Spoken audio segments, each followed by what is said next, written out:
Okay, just a very quick check. Can you see the presentation on my screen? Yes, we can see Dante. We can see it, yes. Okay, so for everyone, we will start the session at 2:05. So we'll just wait 3 more minutes for more participants to join.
Okay, good afternoon, everyone. I think we can start the webinar now. Let me just see how many people. So we've got 56 in attendance and all presenters are here. So I think we can get into this session. So I'll start by saying welcome everyone to the interlinked modeling presentation based on the recent report that we just published on the essentially the progress report for the interlinked model. Now, the interlinked model is more of a long-term project that looks at interlinking the electricity, hydrogen, and methane systems into one model that can be used for purposes within the TYNDP. This version of the interlinked model is considering electricity and hydrogen. And in this report, we aim to highlight some of the, let's say, high-level messages that we've taken, some of the findings that we've had, some examples of project-specific CBAs on different assets, to essentially take the audience along with us a little bit on the journey of getting to the target. So let's start this session, and we can go first through the agenda. So first, my name is Dante Powell. I work at ENTSO-E. I'm the innovation manager at ENTSO-E. As a part of that role, I develop models within. I help to innovate the processes for the TYNDP. and I also play lead roles in the scenario development in regard to the innovation team and the interlink modeling task force, which are both teams that are consisting of ENTSO-E and ENTSO-E members. So for our agenda today, I will give you the introduction first. So to give you a high-level view of what the interlink model is, what the governance process is, and what we are trying to achieve essentially. Then we'll have some ILM modeling insights that will be from Jean-Marc. After that, we'll look at the advancements in CBA methodologies that will be done by Frank and Philip. Then we will look at some examples of CBAs and some interesting findings that we've seen there. And then that will be presented by Frank. And then to close, we'll give some recommendations that we've established so far and some conclusions. And I will give that session myself. So on that note, I think we can get started in the session. First of all, let's put some ground rules in. We will present the presentations fully. If there are questions that you have, please put them in the Q&A session. There's a Q&A section within this session. If you see answers in there or you see questions in there that you like, please give it a thumbs up because this will help us direct which questions we will answer. We do intend to answer all questions, but the ones that we can't answer live, we will create a file that we will publish along with the recording of this session. And of course, just to inform that this session will be recorded and will be shared by the general public. So I think that's all for the ground rules. At the end of the sessions, we'll have a quick Q&A session, and hopefully we can answer the most burning questions. So let's get into the actual interlink model. So what are we looking at? So first, we can give a history of the interlink model. It's actually not a project that is novel. It's been developed or it's been in development for several years, but it's taken on different forms. We've had consultants, we've had ACER opinions, and now we're coming to, let's say, more of a mature view of what a fully integrated model looks like. And when I say fully, I mean that fully for the purposes of the ENTSO's system development activities. So 2016 to 18, this was the first time that we published a scenario report. So this is a joint scenario report that was created by a joint working group of ENTSO-E and ENTSO-E. So this was really the first time that we formally worked with each other for a joint product that will be used within the TYNDP. That was the scenarios. In 2018 and 2020, after we received an opinion from ACER based on this, we saw that we needed to look a little bit more into the interactions between the methane system, because at this point, hydrogen wasn't really the focus, it was methane. So we had a task to look at the interlinkages between the methane system and the electricity system. We hired Artelis jointly with ENTSO-E and ENTSO-E to undertake this project.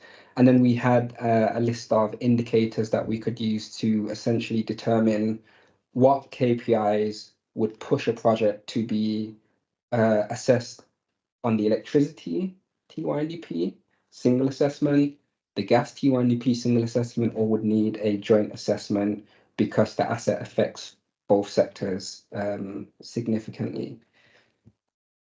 In 2020 to 2022, we then used these indicators that we got from the interlink model, from the investigation done by Artelis.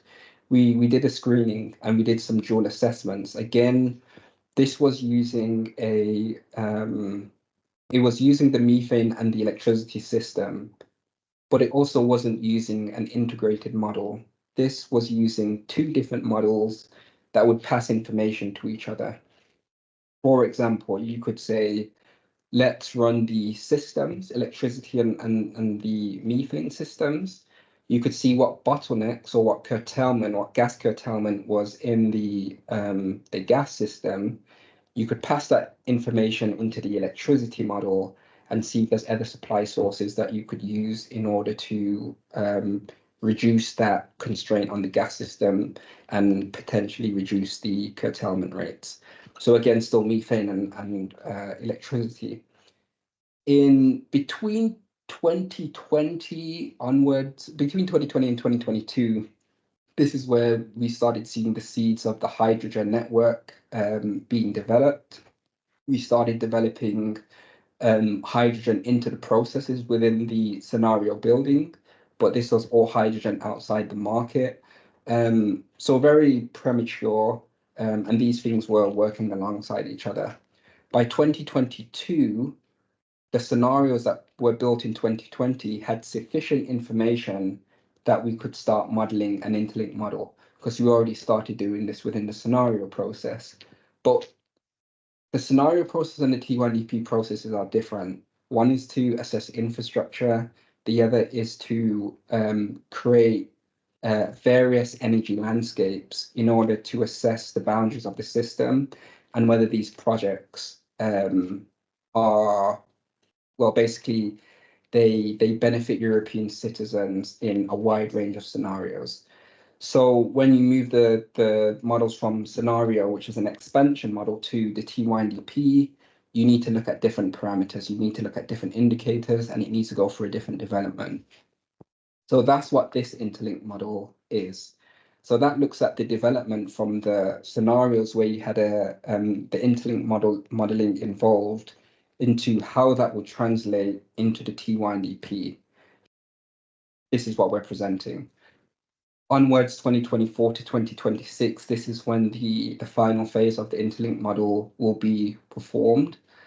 The interlink is not to say that the task force and the working groups and the work that's been done will stop there, but we'll have a reasonably mature model that should be sufficient for the for some T1DP processes, but of course it will have to develop as years go upon years, as we see what are the priorities in the 10E, and different priorities come from different areas, European Commission, ENTSO-E, ENTSO-E, etc. So 2026, this is where we want to have the model of electricity, hydrogen, methane, whereas now we have electricity and hydrogen with interlinks between each of the sectors. So that's a brief history of the interlinked activities, let's say, within the system development departments of ENTSO-E and ENTSO-E. So why do we build the interlink model? Why not just use a scenario model, for example? Well, the 10E regulations states quite clearly that, well, it said by the 24th of June when we started building the model. Now with the updated 10E, this has been updated to October. But the essence of the article is the same, that ENTSO-E and ENTSO-E have to create these progressively integrated models that consist of the electricity, methane, and the hydrogen systems. Of course, we are doing a lot of multi-sectoral planning. So scenarios are joint, so there's the need for multi-sectoral planning. But even if they weren't joint, even if it was just ENTSO-E and ENTSO-E doing their work separately, in ENTSO-E, you can't really model the hydrogen supply without knowing what the electricity system looks like. And on the electricity systems, if you have a significant penetration of electrolyzers, it's going to create a load on the system that will need to be met. So multi-sectoral planning, of course, is going to be very important.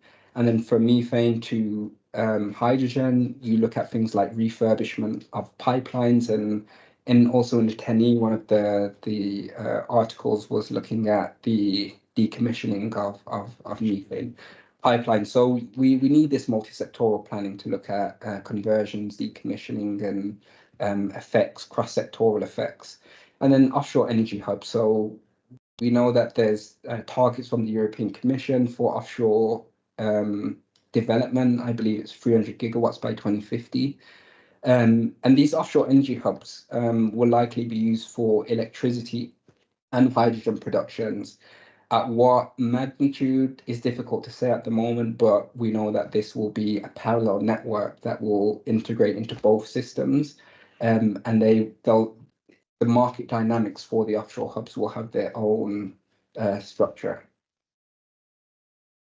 So what were the objectives for the 2022 to 2023, or let's say 2022 to 2024, so this cycle? So the T1DP processes in ENTSO and ENTSO-E are different. The reference grid we use are different. The models that we use are different. The way that we run our system needs assessments are different. The CBA indicators are different, but they both stem from the same set of scenarios. So this means that before we do anything, you need to model and map these complexities of the organizations, and you need to resolve them into a common framework. So that's the first thing that you need to do. The second, I mentioned the working group scenario building, that the interlink model was built off the working group scenario building's work, where they developed let's say, the expansion interlinked model. So we take the data from the scenarios, we take the structure of the models from the scenarios, we do tweak them, and we do add different parameters based on insights that we see when we're developing the model in order to make it more robust. And then, of course, those insights will then pass to the next scenario building phase, which they have. We need to harmonize the electricity and the gas grids. We run models off reference grids. So we say, what is likely to be there in this time frame? So what infrastructure is likely to be there in 2030, or what infrastructure is likely to be there in 2040? There's different ways that you can assess this. You can see, is there a final investment decision? You can look at the status. Is it in is it in build phase? Is it in project planning phase? Is it in consideration, or is it in permitting? And you can build rules of these, but the rules used are different. So we need to harmonize those rules. And then we also need to look at how to assess hybrid projects. So project promoter submits the North Sea Offshore Wind Hub that connects to both electricity and hydrogen. We need to create a framework to assess that project. And then the objective for 2024 to 2026. So this is the stage after this. Once we're in the consultation phase now, we will collect your feedback. We will collect your questions from this session. And then we will try to build those back into the process. So this is why we don't just want to come in 2026 with this interlink model. We want to try and take a more agile approach with stakeholders in order to implement those into the process. So we streamline the automation of this data that we discussed here. We implement the principles, and we consider other infrastructures and inclusion of other sectors. So this could be, again, I've mentioned methane will be something that would be included, but maybe offshore wind. It's not another sector, but it's a parallel network. You could do synthetic fuels, you could do heating, but these will all be part of an innovation roadmap, let's say, that builds on the scenarios. There's a lot of additional insights that come from running the interlink model and running these insights in the project. So, we need to do this step by step. But those are the objectives that we had for this cycle. And then these are the objectives moving to what we need to do for the delivery of the interlink model to ESA and the European Commission. And then the purpose of the report, as I mentioned, it's to look at how the model is progressing. It's not finished. It's, let's say, midway at the moment. So this is how it's progressing. Are we going in the right direction? Or are there things that you think need to be changed or adapted in order to ensure a quality model? So it's not used for any official processes. We don't use it in any of the T1DPs. In any case, the data is outdated because you use the 2022 scenario data. The next stage of the interlink modeling will include the 2024 data, but another thing that we need to do is align the timelines between T1DP, ILM, and scenario. So yeah, we've got about 1.5 years left to go before delivery, and we've already started work. So there we are at the moment. Okay, so let's just have a quick look at the modeling approach, and then we'll take a few questions. So what we do is in the scenarios, we have 3 nodes per bidding zone. So you have the electricity market, you have your prosumers, so this is your residential, tertiary, and then you have electric vehicles. These are all connected as separate nodes, and you are able to, use the smart charging facilities of the EVs, and you're able to use the vehicle to grid. These still are used in the new models, but in the old models, they were just, the demand was just absorbed into this overall node. Well, it was absorbed into this bidding zone. Same for residential and tertiary, the demand and the assets were absorbed into the bidding zone. And then you had the electricity market that was already its own node. Then you had the hydrogen zone. So you had zone 1. So this represents hydrogen demand outside the market, outside the hydrogen market. We already have local networks for hydrogen today, and they're mainly using SMR. And they may be for chemical processes or whatever industries they may be. So we have these local networks that are connected to local grids, but not connected to a hydrogen backbone. This zone 2 represents the hydrogen backbone, and it represents the projects that are being submitted into the T1DP, which is the connection here. You'll also have imports, so you'll have Norway, maybe Ukraine, you'll have some North Africa, you'll have some ammonia imports, and also you'll have dedicated res. So there'll be people that are building electrolyzers, building renewables, just to supply this, essentially just to sell into the hydrogen system.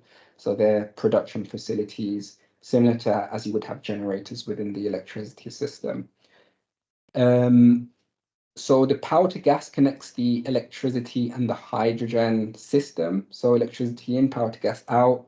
But you always also have the shared res. Shared res is dedicated res for power to gas, but you can connect it into the electricity market. And the way that's done within the scenarios is that it's co-located in the zone, but if you want to connect it to the electricity market, you will have to pay to build that grid into the electricity system. And the same here. And then zone 1, zone 2, as we see the hydrogen market build out, some steam methane reformers or ATRs, maybe they'll be equipped with CCS, which will create more of a low carbon hydrogen, and maybe that hydrogen can be used within the hydrogen market.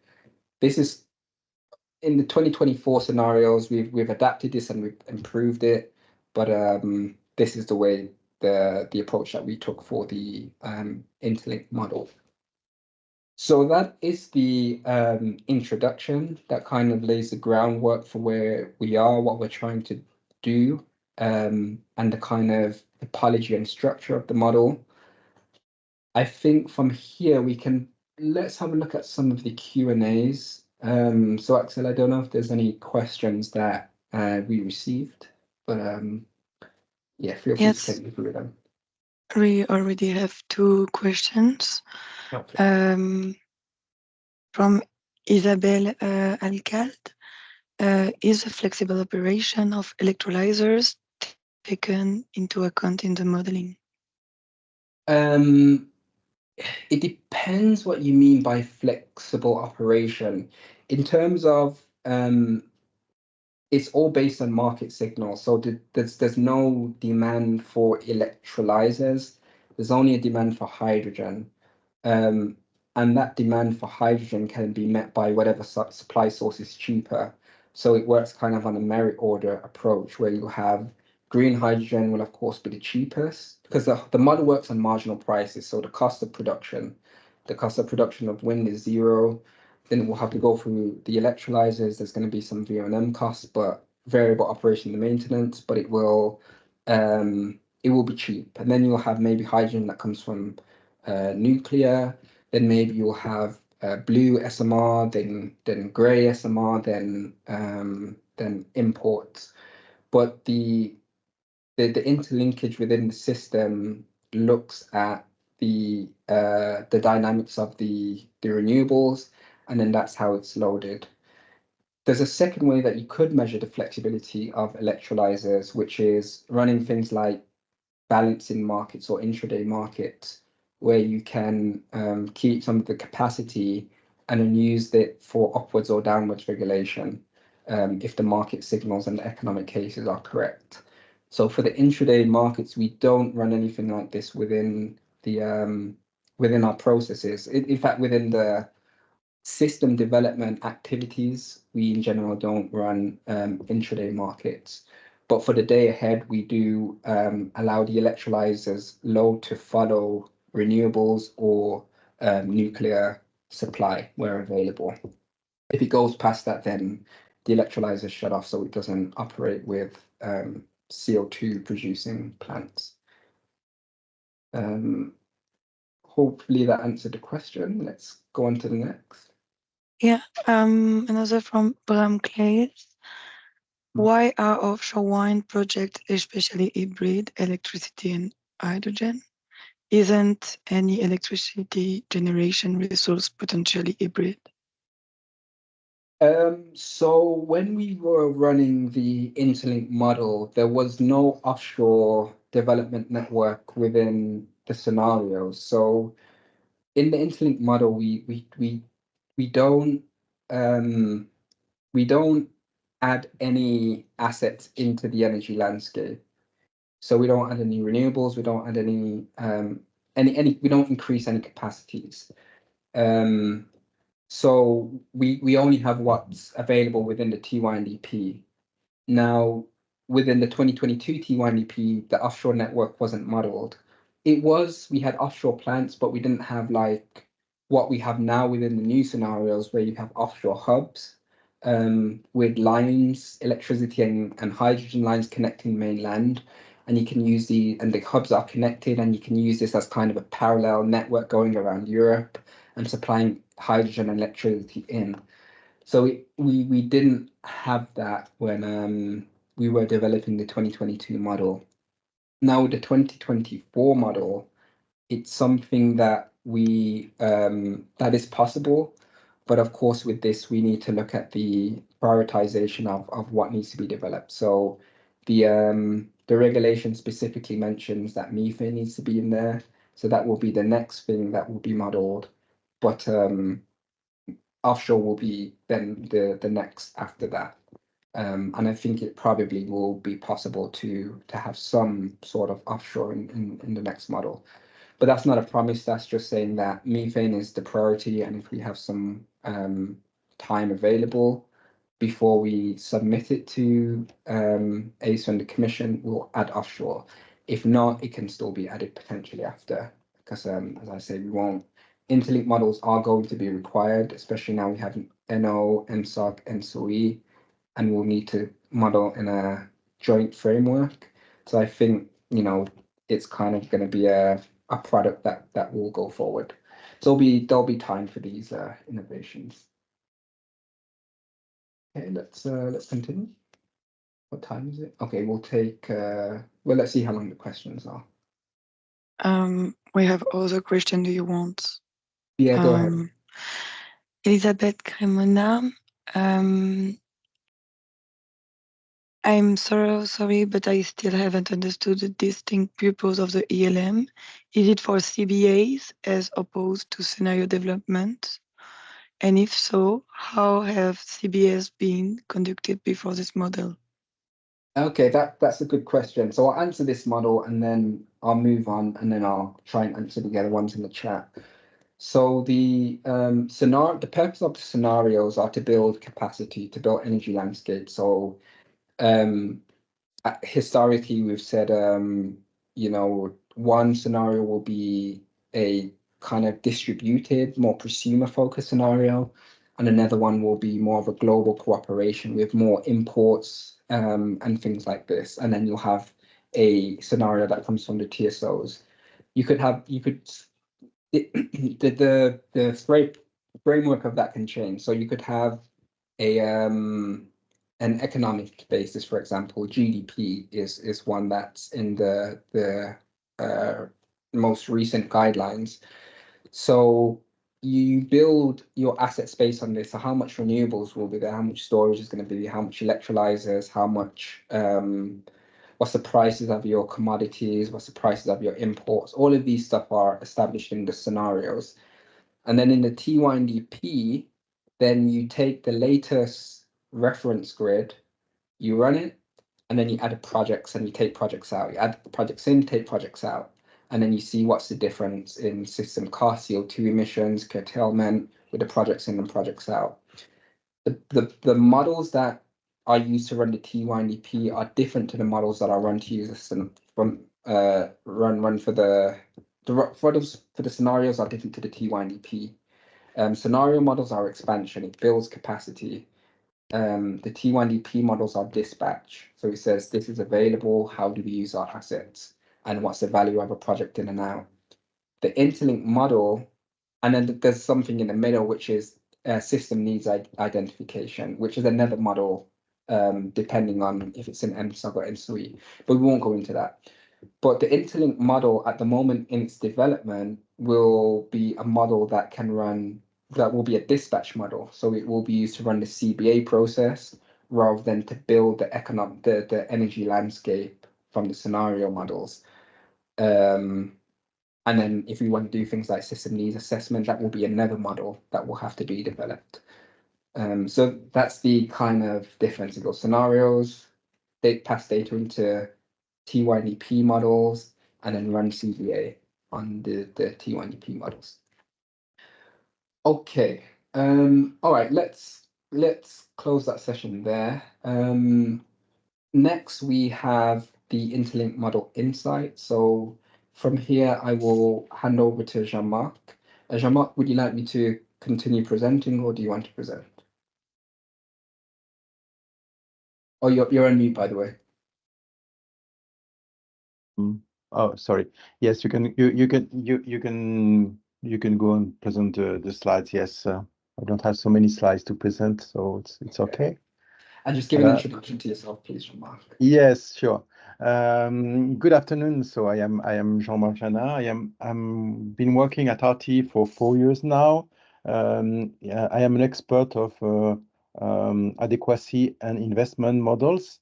And especially at RT, I work around the tool called Antares, open source tool that has been used actually for these studies, the interlink model. For both seasons, in fact, I've been working for the 2022 season and also for the 22-24 seasons, as mentioned Dante a few minutes ago. So next slide, please. So I'm going to present you some focus of the modeling. As we speak of interlink model, of course, one key point is to detail how the interface between the two sectors is modeled. First of all, as Dante mentioned, we have to deal with share raised generation. This share raised generation is something for which we have different assumption of connecting into the ILM model. We have defining 2 different modes that you have been studying. The first mode consists in let this share raise freely optimize, let the tool freely optimizing the sharing of this raise between the power grid and the power to gas on a reference scale. By doing this, in fact, it means that due to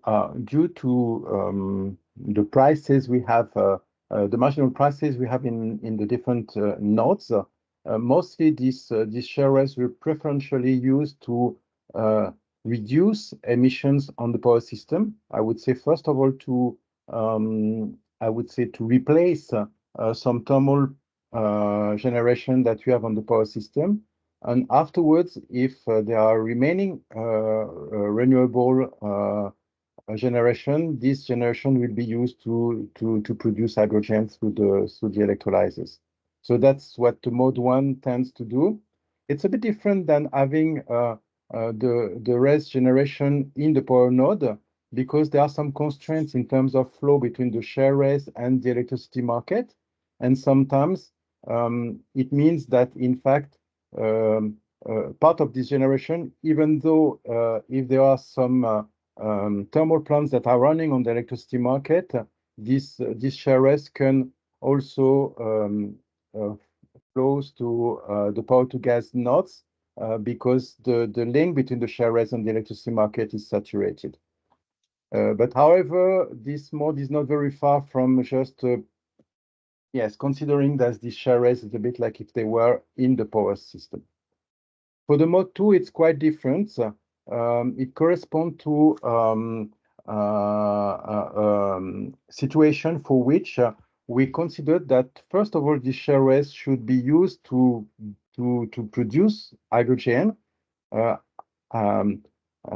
until we reach the capacity of the power to gas facilities, the electrolyzers capacities, and only I would say the additional generation from the share res would be sent to the electricity market. It's something that could, in a way, model what an electrolyzer supplier would have if he has a contract, a sort of PPA contract with renewable producer. He can in fact through this contract ask for preference for this power to be sent to this asset, and only I would say the surplus will be sent to the electricity market. So that's two different modes, and the results that you get from these two different modes are quite different, especially for 2030, because in 2030 we still have a significant amount of thermal units running in the power system. So of course, this competition between the electrolyzers and the thermal plants is still, I would say, is still something important in 2030. In the 2040, we have less impact, and later on, if we assume that the thermal units will stop, then in fact the two modes should converge. But for 2030, so as you can see in the small table on the left side, you have quite, if you look at three indicators that are significant to compare these two modes, the load factor of the electrolyzers, the CO2 emissions, and the amount of H2, curtail H2. Of course, with the mode 1, because you give the preference for the power system, the power to gas load factor is quite smaller than with the mode 2.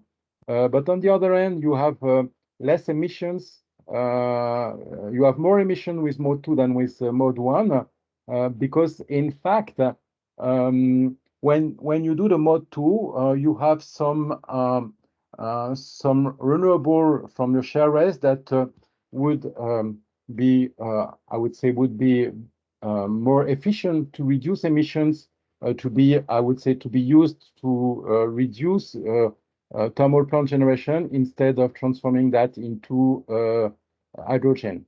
Also, you have to take into account that in our modeling on the SMR side, we consider a high level of CO2 capture from SMR, which means that even though if the electrolyzer are running with a very low load factor, we have possibility to generate hydrogen with SMR with, I would say, a relatively low level of emissions. The third indicators, the H2 not served, of course, because the power to gas facility is running is less used with the mode 1. You have the consequence of that is that you have more often curtailment on H2 system. Okay, let's go to the next slide, please. if you look at the distribution over time, so it's an aggregation of a space. So it's the whole domain, so the whole European domain that is modeled by ELM, but it's a vision hour after hour of how much it's a stack of hydrogen balancing. And if you see the difference between the two modes, you can see that in fact for the mode one, due to this strong competition with the power generation, you have, I would say, very volatile amount of power to gas that is generated over time. You have seasonality of SMR production, especially in mode 2, because the power to gas generation in mode 2 is much more important. So the SMR is, I would say, sort of semi-based generation, and in both modes you have some adjustment between storages. We have represented some storages on the H2 system. So you have some adjustment with the storages and also with the imports. And finally, you have, as you mentioned before on the previous slide, that we have a little more H2 curtailment with mode 1 than with mode 2, that is represented in orange in the curve. Next slide. So another point to get the green hydrogen label is to in the linkage between the power system and the electrolyzer. We have a connection between the power system and the electrolyzer. So the electrolyzers can be not only fed by Sharez, but also by power from the power system. As soon as this power is generated by low carbon facilities. So in a way, we consider that we should not run the electrolyzers with any electricity that has been generated by thermal plants. So how we do that? First of all, if we look at the classical merit order, in fact, we have to guarantee that there is no opportunities, what I could call linear opportunities for thermal plant to produce hydrogen. If you look at the merit order, in fact, you can see that the cheapest thermal plant, the cheapest thermal plant that is running in our system on the power node, has a price of 61 euro per megawatt hour in 2030. Taking into account the fact that you have a 0.7 efficiency when you transform 1 megawatt hour of power into 1 megawatt hour of hydrogen with power to gas process.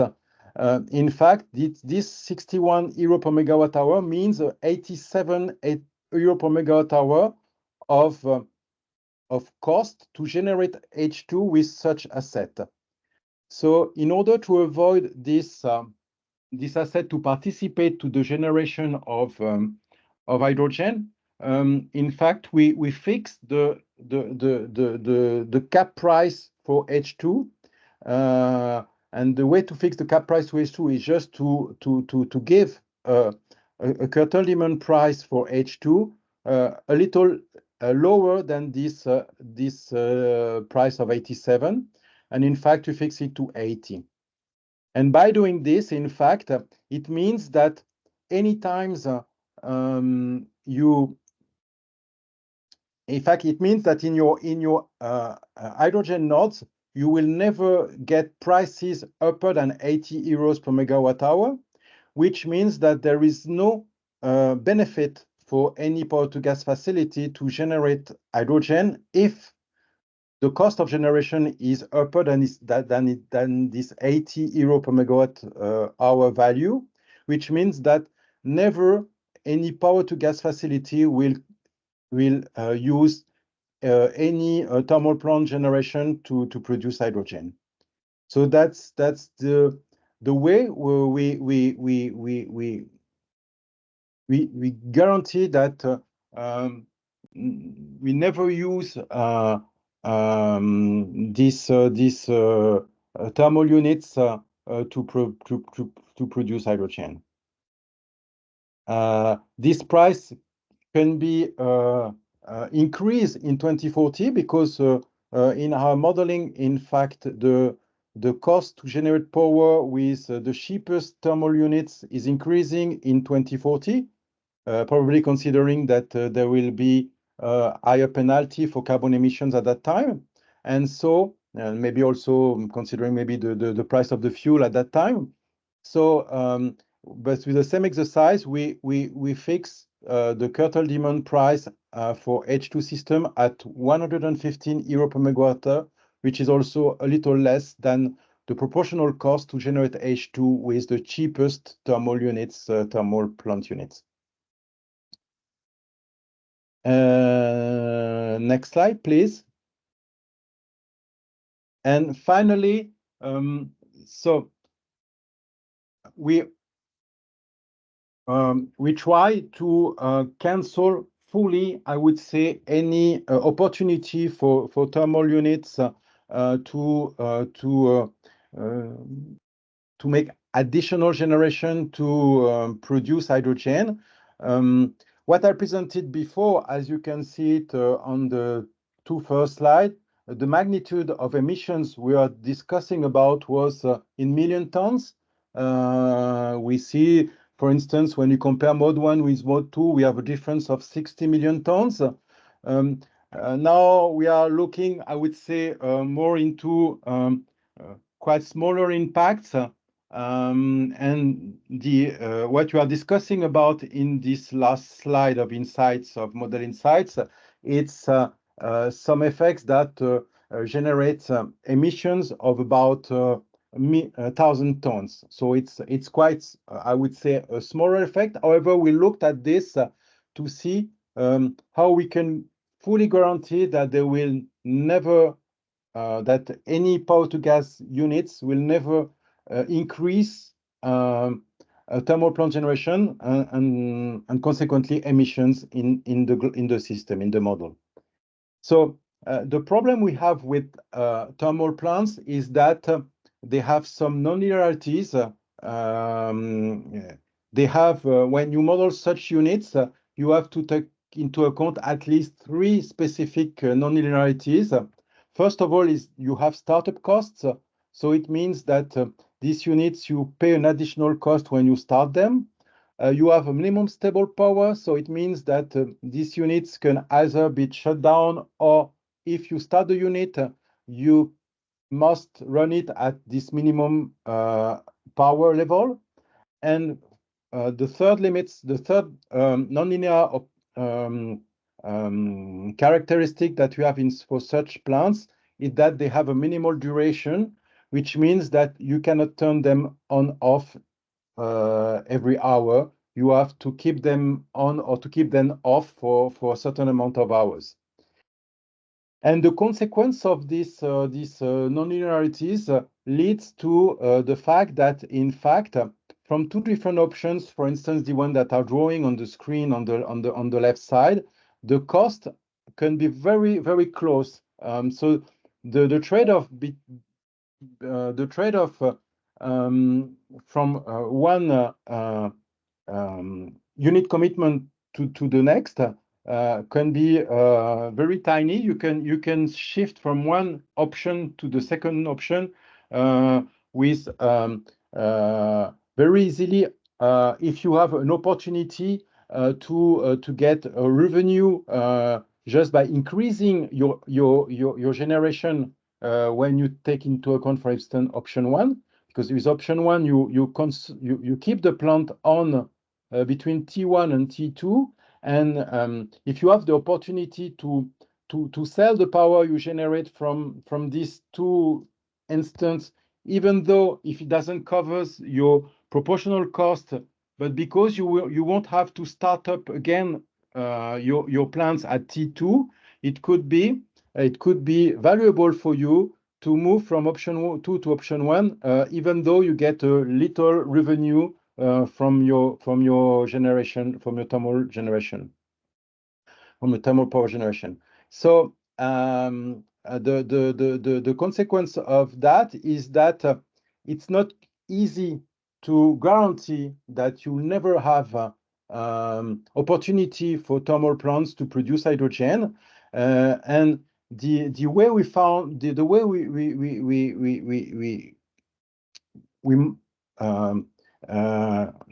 guarantee that even though in this case that this opportunity will not be activated, we implement a CO2 budget modeling. The CO2 budget modeling, if we can go to the next slide, please. In fact, consists in considering the results that you get for the reference case. So without the project that you want to evaluate with the CBA process, you get a certain amount of emissions in your total system, and we force the model not to increase these emissions, including the project, so including the electrolyzer project, for instance, as we are discussing about these assets that can create additional opportunities for thermal units. And so just by taking into account this budget, we could cancel the remaining CO2 additional emissions that we can have taking into account these specific effects. But as you can see on the graph on the right side, the graph on this picture, in fact, we are discussing about 1,000 tons of emissions, which is quite an effect that is very smaller than the one we discussed before concerning both the mode of managing the split of the share rates between the power node and the power to gas node, and also the way to consider the curtailment price, as you mentioned before. So just to inform you that in fact this specific budget finally was not taken into account to do the CBA calculations that we are going to present you afterwards. But as I said to you, in fact, the impact of such emissions is quite limited. It's finished for me.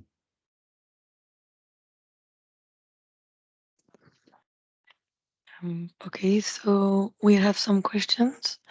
I will start the question since this session. So all the questions we didn't answer before, we will send an email with the answer, or we will comment your post directly. From Lucas Sands, we have a question. Are the stated energy units for hydrogen based on LHV or HHV? We use high heating value for the scenario. Yeah, high heating value for the scenarios. Giovanni Giorgio, it appears that the modeling complexity of the power sector is much higher than the hydrogen one. Is this a fair approach to assess projects across sectors in such way? Well, the electricity is at the moment more complex than the hydrogen, but in the models that we're building within ENTSO for the TYNDP, it splits the hydrogen sector out further. So we have now, instead of zone 1 and zone 2, you have subzones, or we call them bottlenecks within the hydrogen system. But you have subzones, so a country in zone 2 could have 5 subzones and 5 subzones in zone 1. So we work with the TSOs within the TYNDP process to see what structure is appropriate to assess their projects, and then that's what's used within the TYNDP. Of course, speaking about going into the next ILM process for the final, then the the topology that we're using now for the hydrogen TYDP will be much more comprehensive.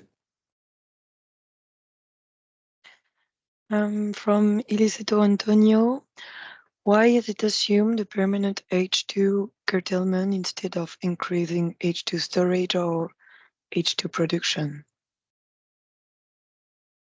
The permanent H2 curtailment. I don't know if you, Jean-Marc, do you want to take it? Did you understand the question? In fact, if the question is if we want to filter to be sure that we never encounter situation for which it would be profitable to generate hydrogen with thermal power plants, it's the only way to do it.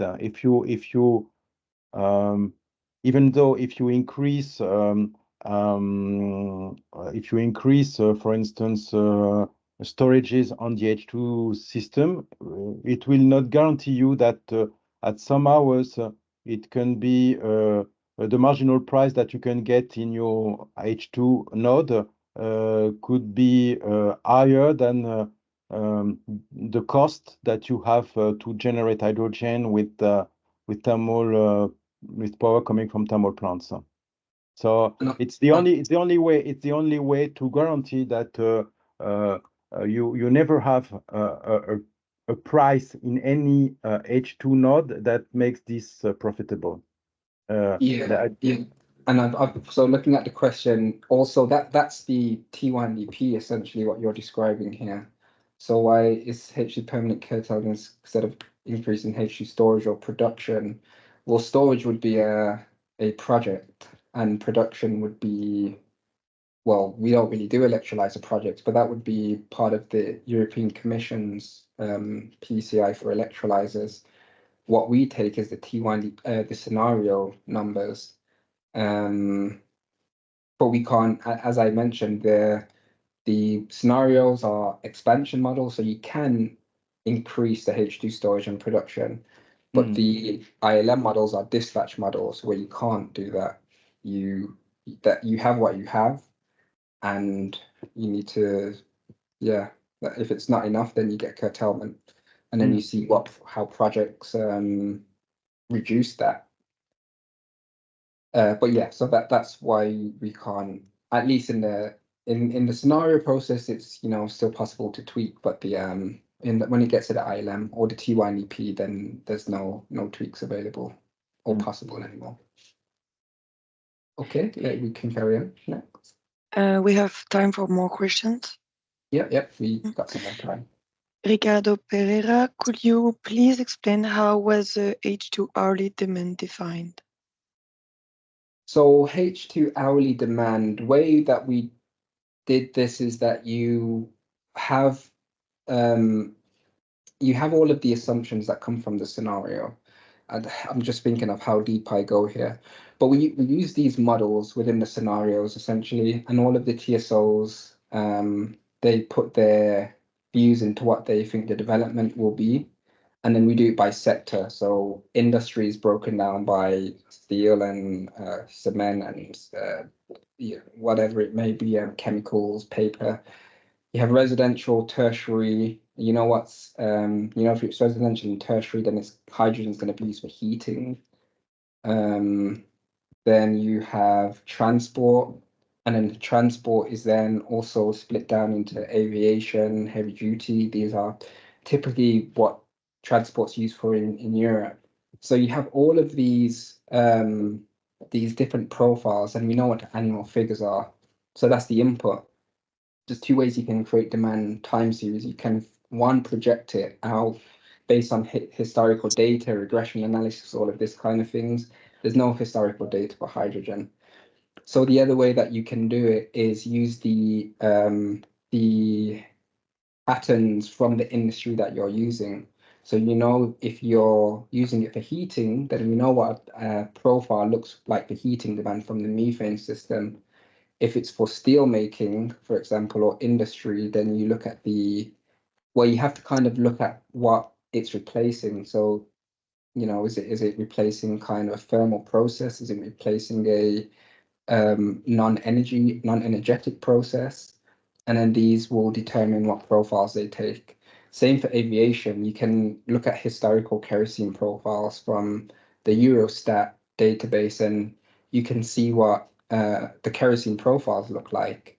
And so when you're looking at hydrogen for aviation, you take on these profiles.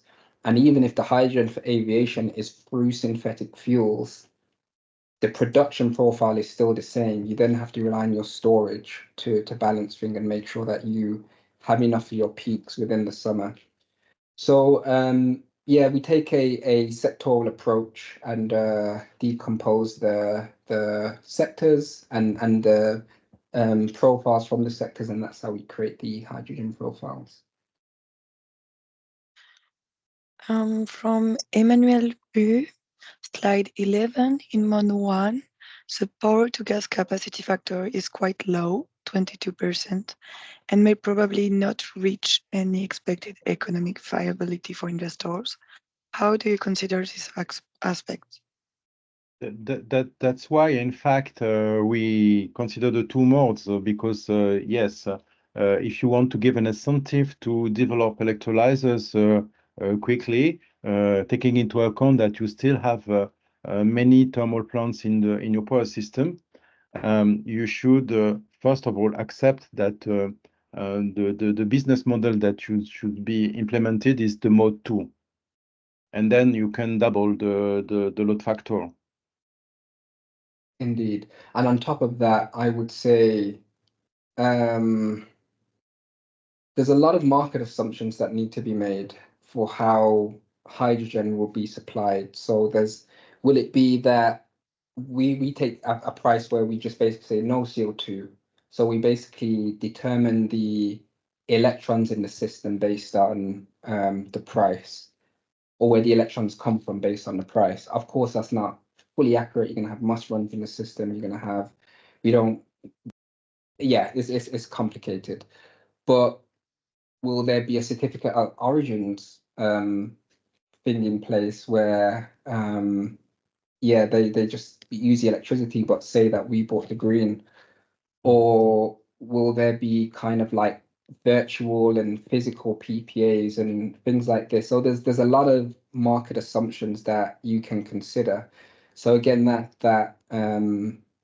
all that kind of highlights what Jean-Marc just said. You look at different modes, what possible modes could be ran for these electrolyzers, and you see what those impacts are. But in terms of the economic viability is looked at during the scenario process. So, and not to go too deep, but you have to look at what the shortage prices were in the scenario process. Yeah, it gets very deep, but yeah, the economic viability side is done within the scenario process. And then in the T1DP, we look at, okay, modes of operation. So we explore at least modes of operation and see what those impacts are. But just to be clear, we went for the same mode that we used for the scenario, which is, I believe it's mode 1. Yeah, this is freely optimizing yeah, it was mode 1 that is used in the scenario. Probably should be updated to mode 2, but in the new scenarios, there's no shared res anymore anyway, so this problem goes away. But well, it doesn't go away, but we don't have to consider it anymore. And if we do, this analysis can help us to steer the next generations of the model development. Okay, let's continue. Any more questions? Yeah. From Isabel Alcad, are the expected curtailments and grid bottlenecks included on the system? I think you already answered it. Also, the electricity grid modeling, does it include the FP model? So for the new T1DP 2024, which is based on the findings of the ILM. So the ILM isn't used, but the experience of running the ILM is used both in ENTSO-E and ENTSO-E's models. But on the hydrogen side, as I mentioned, we create further bottlenecks within countries if it's relevant. In zone 1 and zone 2, we can split blue and grey hydrogen out. And then for the second question, the flow base, we don't, for the TYNDP, a flow based approach isn't used. The TYNDP is, it just uses a standard day ahead approach, but they do a network analysis to model the losses in the system, but that's also another process. So in the end, no, flow base isn't used, and for hydrogen, we model a much more complex topology in the T1 to P2020 scenarios, but what we're presenting is the ILM progress. Okay, I think we have time for one more, and then we can continue. Okay, fundamental mode could be mode 3. For private developers is H2 demand driver operation, where electricity consumption is a derived variable. Why is it not considered? Who was this question from? I'm going to have to read this one again. Fundamental mode could be mode for private developers is H2 demand driven operation where electricity consumption is a derived variable. Why is it not considered?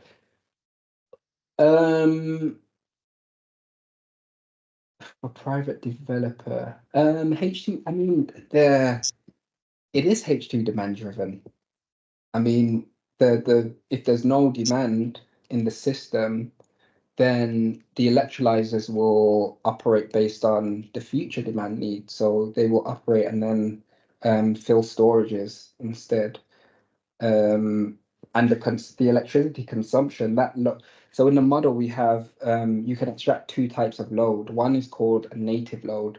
So that's an input to the model. And then you can have an overall load. And then that looks at battery loads, it looks at storages, it looks at electrolyzers, it looks at heating. So in the scenarios we do like hybrid heating. And all of these loads are dynamic loads on the electricity system that are created endogenously. So it does, everything is based on the demand and the loads are created in the model for the electrolyzers, where they're just a cross section between supply and demand, between electricity and the hydrogen system. So I would say that we do consider that implicitly. Okay. All right, I think we need to move on here. So next we have, I don't know who's going to start this, Frank or Philip, but guys, please take it away.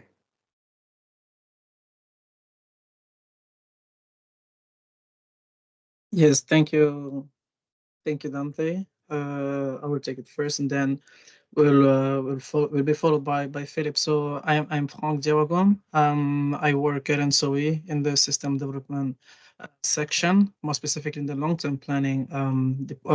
Let's say group of work. I've been there for 1.5 years already, and I've since the beginning been involved in this development made by the task force ILM. So here I will briefly start by presenting quite rapidly the CBA methodologies considered, what it is in brief words, and then Philip, who will present himself either now or afterwards, will move on with the social economic welfare decomposition approach, which was one of the main improvements that we made in this process of development. So I don't know, Philip, you present yourself now and then we move on. Or...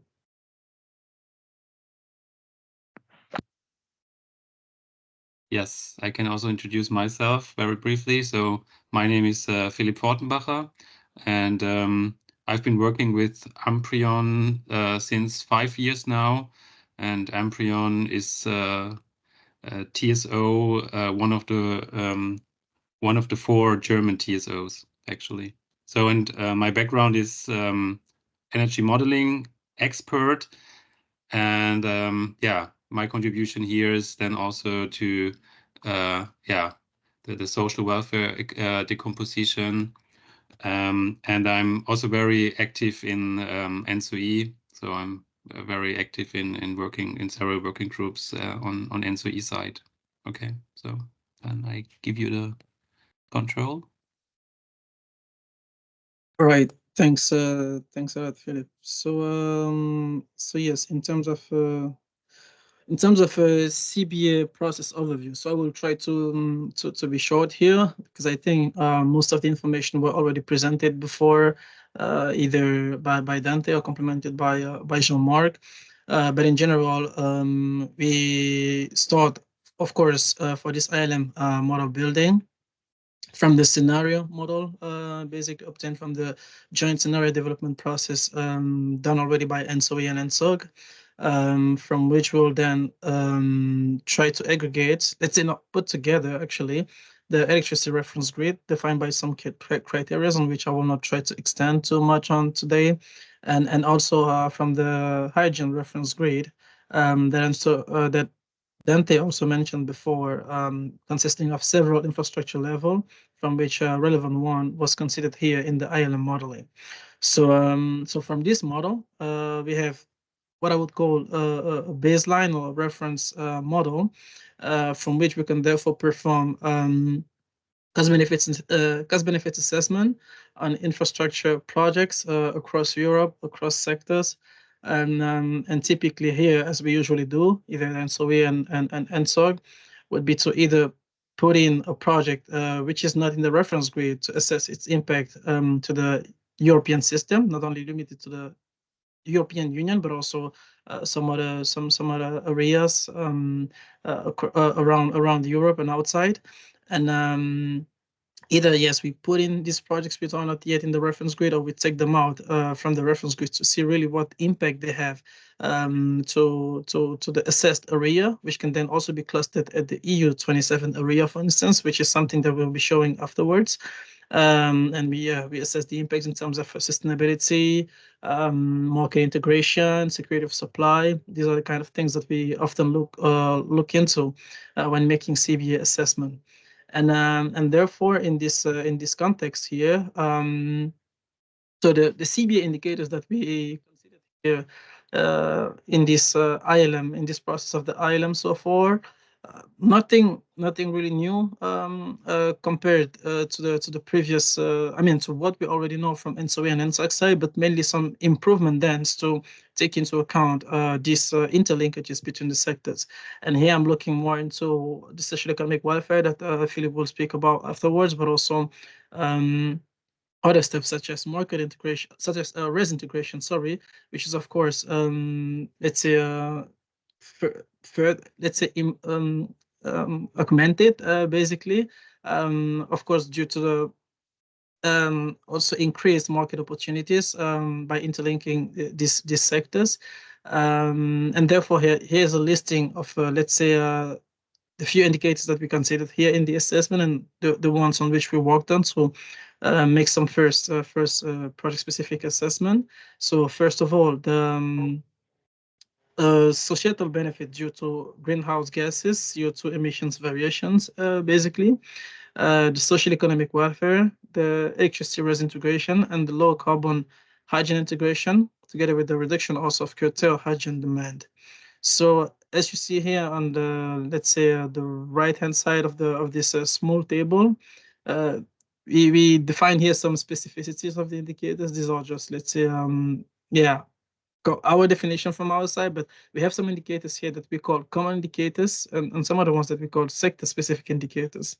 The common ones being the ones for which to, let's say, have a proper view on what is brought to the system. We will need to consider information from both sectors, meaning that just considering information in terms of CO2 emissions or in terms of social economic welfare solely in the electricity system, as we would have done before in single sector analysis, wouldn't be enough to assess the actual value of this, the real value of this social economic welfare or this greenhouse gases emissions, basically.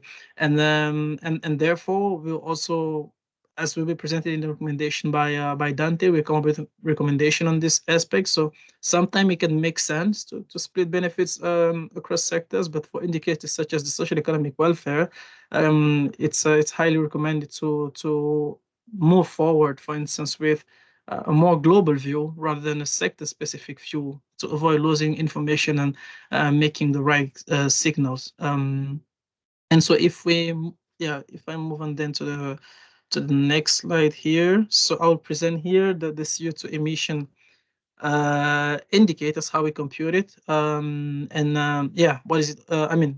What is it driven by, basically? So generally here, CO2 emission patterns changes, of course, from one grid topology to another one. So basically with and without the project. Which is, of course, influenced by the dispatch in the electricity system, but also in the hydrogen system, in this case here, with the interlinkage that we have between these two sectors. But also, as mentioned by Jean-Marc, one of the very important things that we have noticed is, of course, these nonlinear constraints in the model, specifically for the thermal units considered in the electricity system, which has a non-negligible impact in the actual final emissions of the final emission variation due to the adding or the retrieval of a project, which can sometimes be a bit let's say misleading when looking into the results. But through some assessment, as mentioned by Jean-Marc before, we were able to understand a bit what are actually these drivers, such as nonlinear minimum uptime, minimum downtime of different units, ramp up and ramp down characteristic, etc. And of course, yes, as mentioned, this indicators helps understanding the effect of adding a project to the overall emission of the system and supports the sustainability criterion of the 10E regulation. And a typical way to compute is just summing up the CO2 emissions from the different units, the different emitting units of the system, basically, both the electric system and the hydrogen system. One case being with the projects included in the model simulated, and in the other case, the CO2 emissions without the consideration of the project. So if I move here then to the following slide. So the indicators here for res integration, which is here what we call a sector specific then one, because it's essentially difficult to track exactly which electron is moving where. So in general here, we'll look into just the electricity system then, how much were we able to integrate into the system, into the electricity system. Of course, through the connections of the hydrogen system to the electricity system, we can track which amount of energy did flow from electricity to hydrogen, but there is no clear, let's say, boundary on, this is part of the res and this is part of just potentially nuclear, for instance, as presented before also by Jean-Marc with our linear constraint approach for defining the value of loss flow in the hydrogen system. But then in this case, yes, being defined as a sector specific, we'll look into what amount of additional res energy / capacity as well, if the project also comes with an additional installed capacity, therefore additional energy in general, what amount of that energy was able to flow more due to the addition of a project into the system, basically. And typically this is also a formula which is considered at ENTSO-E and also on ENTSO side. So it will be the energy then added by that additional capacity here, E project. If there's any additional capacity coming with additional energy, this will be that E project part. And then we will have difference between the energy dumped with the project and the energy dumped without the project, basically. And this is what would provide us with the additional res integration that we'll see some result later in the presentation. So here I would pass on then the floor to Philip to guide us through the social economic welfare decomposition approach that we have considered. And then, we'll move on with the results presentation. Thanks, Frank. So, socioeconomic welfare is, I believe, one of the most relevant, important indicators, because in the end, it reflects or represents the monetary benefit for society from implementing a project. So yeah, here I just would like to portray fundamental concepts, theoretical background to then, and this way this will then also help you to understand the results that will be presented later on. Yeah. The socioeconomic welfare you can calculate in basic or compute in two ways. So the first approach is called total surplus approach, and the second one is generation cost approach. So as I mentioned before, so we want to measure or determine the benefits from a project. So this means we need to have a reference case with without a project and with a project, and then we basically compute the incremental impact of this project that it has compared to the reference case. So in this way, under the total surplus approach, we would just build the difference between the SU that is computed with the project and without a project, and the delta SU, or the variation in socioeconomic welfare, is then basically representing the benefit that a project unlocks or materialize this way. And we have also the second one, which is a bit more simpler, I would say. So here you just compare basically the generation costs without the project and with the project. So the generation costs are basically the dispatch costs, representing then the costs for providing electricity or then also hydrogen for the system.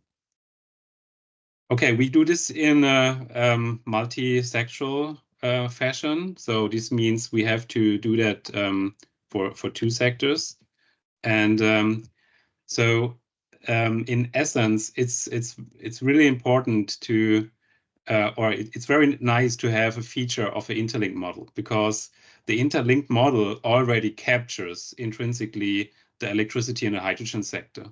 So, and this is then also very nice property, because then at the end we can capture all the benefits by nature, and then we can also we don't have any issues with running into problems with missing benefits. So we as long as we capture all the benefits, we are fine, and this brings basically this approach of the interlinked model itself intrinsically, and this is a really nice feature that we now have. Yeah. So what is the SU, and then also what is the global SU? So at the end, and here I just have on the left-hand side just an illustrative example of what happens when we couple different markets. But the global SU at the end is just it's just a sum of different rents that are composed by any sector. So it's the consumer surplus, called the producer surplus, the congestion rents, and also then the cross-sector rents, which I will then also focus on in a couple of minutes. So, but let's start with a very example where we just have basically two markets that are being coupled. So the left one would correspond to the electricity market, and the right one is for instance the hydrogen market. And here you see basically some so-called supply curve, and this supply curve represents basically the bits that are being collected by an exchange, and they are basically sorted, and they basically represent the willingness to sell electricity to the market. And while we have on the demand curve, we do the same. There we have the consumers that are willing to buy electricity for a certain price, and this basically then forms up a demand curve. And if we then now cross-sect the cross section of these two curves basically form up the market clearing price. So at the end, I think Dante already had mentioned. So in the end, the last expensive generator, this being the system, sets the price. Yeah. So now, if we have a sector coupling element, which is then could be an electrolyzer. So an electrolyzer would act in the electricity system as a consumer. So he would basically he's willing to buy some electricity that is then can transform into hydrogen, and then he would resell that on the hydrogen market. So this would then basically correspond to the consumer surplus for the electrolyzer producer. And then on the other side, he would then basically bid into the hydrogen market with a certain price, and to produce hydrogen. And this is basically then the producer surplus on the hydrogen side for this hydrogen producer. So at the end, these two components that are here now being reflected with these rectangular areas in orange, they represent basically this cross-sector rent, and it includes the producer surplus on the hydrogen side and the consumer surplus on the electricity side. And you can also think of this is basically the revenue of an electrolyzer producer. He basically gets from the markets. Yeah, and then this U global is just then summing up all these areas that you can see, the gray and the gray areas, and they then correspond to the global to the global socioeconomic welfare. And then, yeah, I already mentioned. So we have then we introduce here a special new component which is called cross-sector rent, and this cross-sector rent needs then to needs to be calculated for every component that couples then the hydrogen with the electricity sector, and also vice versa. So imagine you could also have hydrogen gas turbines that would be the different way. And in this way, if we model like this, we don't have any double counting problems. So all the contributions that will be unlocked by the power to gas units or gas turbines, they are basically solely attributed into the cross-sector rents. So that's a very nice feature, and we also make use of this. So how is this now done? So this is a very theoretical concept, I would say. So here, I just would like to come up with a very, very simple example to show what will happen if we now calculate these rents. So here I just have an example of a two-bus system on in the electricity sector. And we have basically two nodes where we provide certain loads, in this case 5 giga. And we have a certain generation portfolio for each node. And then if we then come up with a dispatch, so we would then basically dispatch all these units, and those units will set the price of the corresponding node. So in this way, the 50 euro per megawatt hour would basically set the price. So it's basically providing. So the definition is to provide an additional megawatt hour. So this generation unit sets the price. It's the most expensive one in the merit order, and we have the same thing on the other side. Since we have here a line in between that is only capable of having only transferring 1 gigawatt, we cannot really utilize the full capacity of this one. So in the end, we have two prices, 40 and 40 euros. And we then can also calculate the so-called congestion rent, which is just the price difference between these two nodes times the power that is being transacted. So now this is just now the power sector, right? So if you now would add hydrogen in the system, you would see basically here, we would connect to this node an 2 gigawatt electrolyzer with a efficiency of 0.5. Basically, this unit could then be used for also to provide hydrogen in the hydrogen sector. And here we have just another node, and we have also a possible. This is just an example. So we have an alternative supply, which corresponds to an import, for instance, could be then green hydrogen or whatever, with a certain price.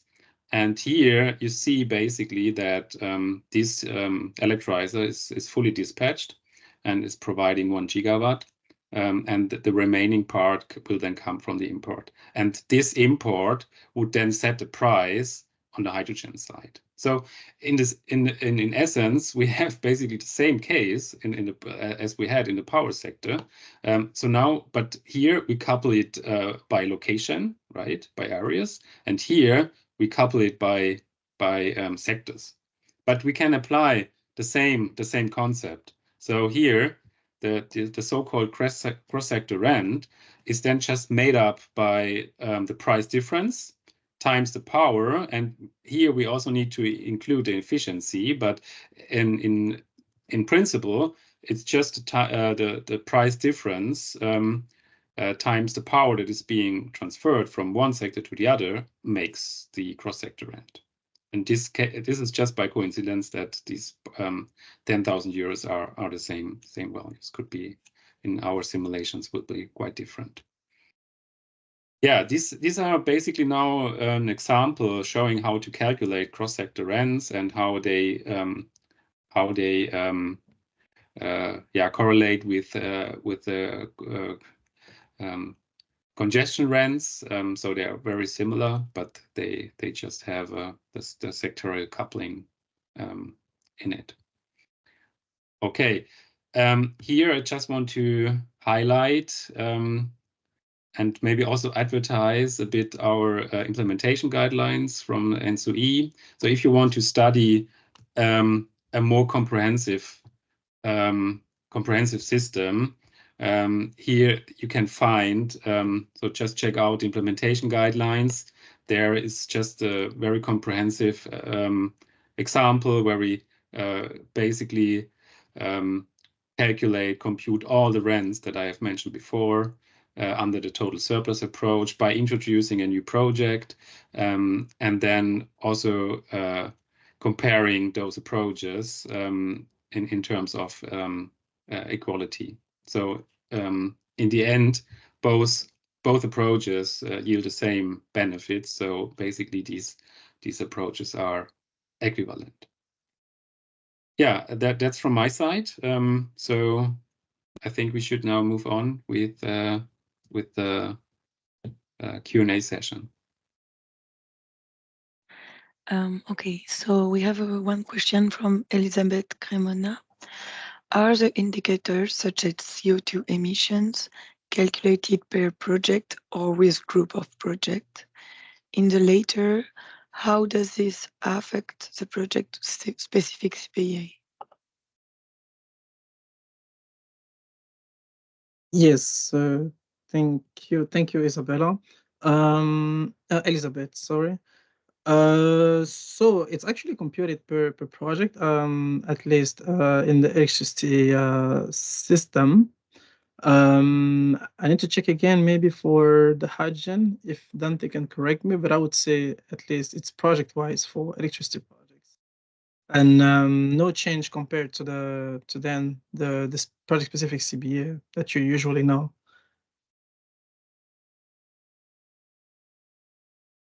Dante, you want to complete? Sorry, I didn't hear the original question. Could you say it again? Are the indicators such as CO2 emission calculated per project or with group of projects? They're calculated in groups. So in the gas T1P, it's typically groups. So you may have a pipeline going one direction and another one going another direction. Maybe there's a compressor station with it. That would be a group, for example. But we do projects mainly in groups rather than individual assets. How does this affect the project-specific CBA if it's in group? Well, the project-specific CBA will just be a part of the group, and then it will be presented to the commission. So on ENTSO-E side, it's we cluster basically investments, and then these basically form up a project, and then we really look at the project specific contribution. Yeah, exactly. So on the ENTSO-E's projects would be our groups, whereas investments build projects, ours the assets build the groups, or the projects build the groups. But in the end, it's just different naming, but similar approach. Or similar approach. From Samuel Jacques, what is the added benefit of this assessment approach compared to what we will be performed within ENTSO-E CBAs that are done separately within TYNDPs? If scenario as they are described in the recently published report are used within CBA, it seems they will already include more details on the cross-sectorial benefits compared to what is being presented today. So the existing TYNDP, or that is now upcoming for 2024, we also use the concept of cross-sector rents. So this will be then basically transferred from this work to our ENTSO-E stream. And in this way, we also capture cross-sectorial impacts. So in essence, it would be the same, right? So the approach that we now have presented in the ILM will also be applied at ENTSO-E, and I believe also at ENTSOC. From Yelena Vardanayan, did you assume hydrogen market design similar to electricity market design?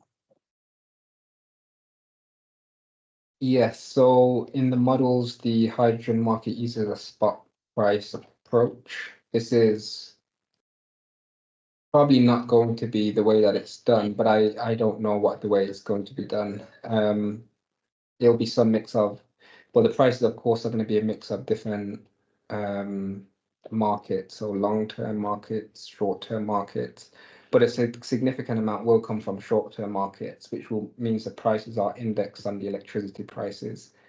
So I don't know exactly what the market structure will be for the future hydrogen market, but for now we use a consistent day-ahead spot market approach.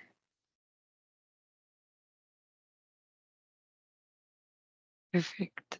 From Emmanuel Bu, slide 22, reduction of curtailed hydrogen demand indicator. Is this indicator similar in approach with the yet existing P6 indicator, electricity not supplied reduction? If yes, how do you set the vol for hydrogen? How do you set the vol for hydrogen?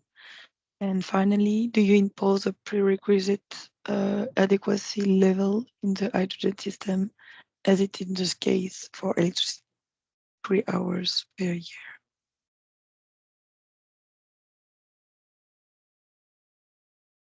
Wait, I'm trying to understand the question. Do you want to go, Frank?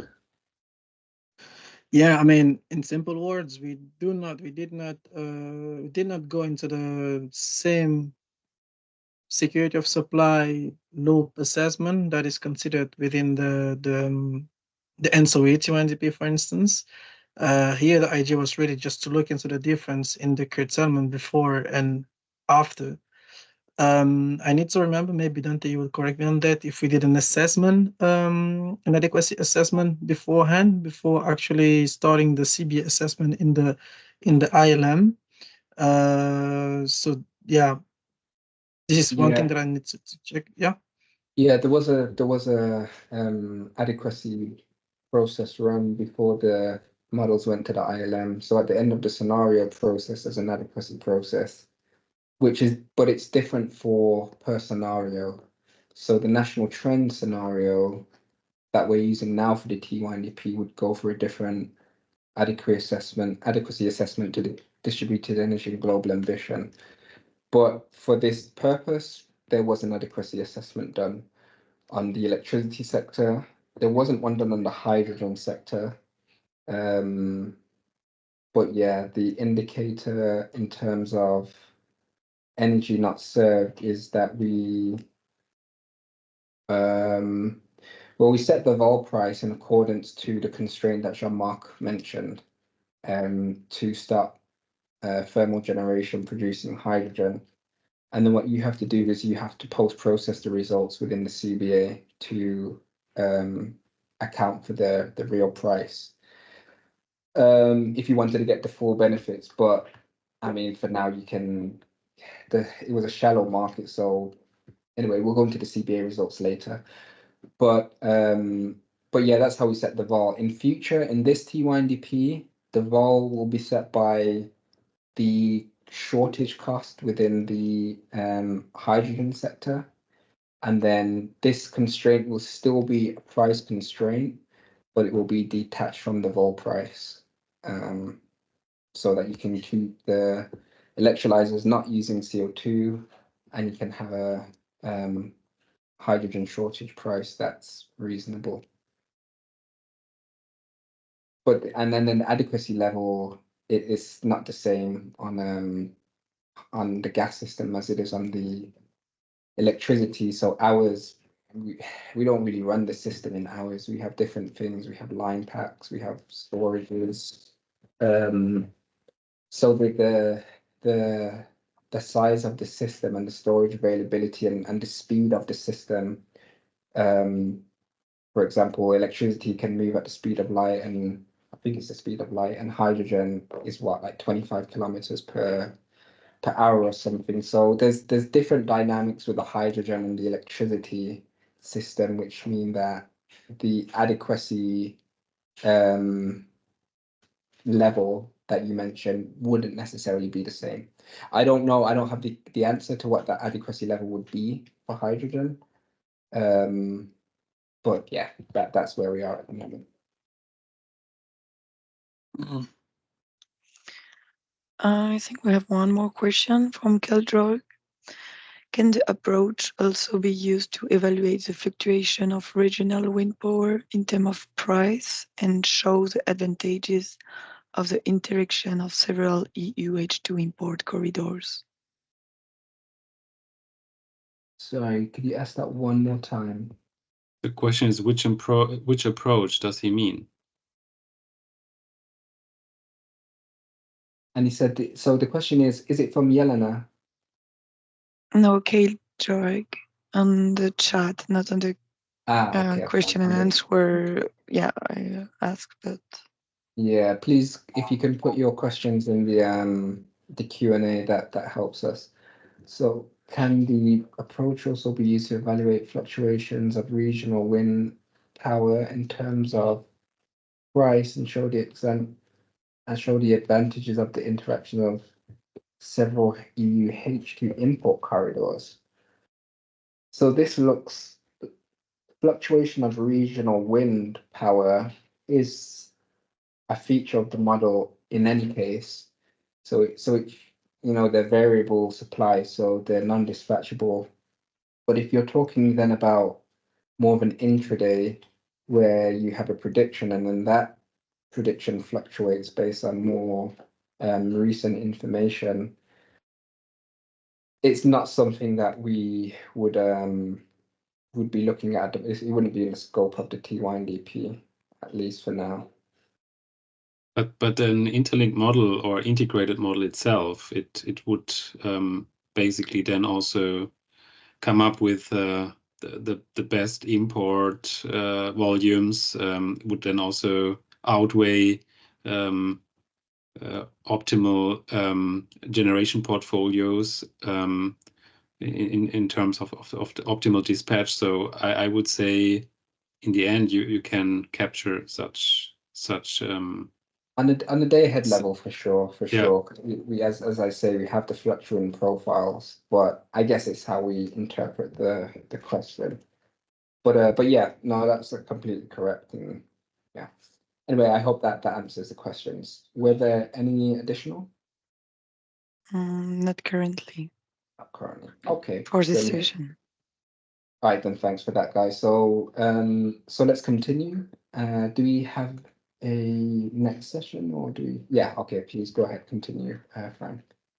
Could you just change the could someone other share the screen? Yeah.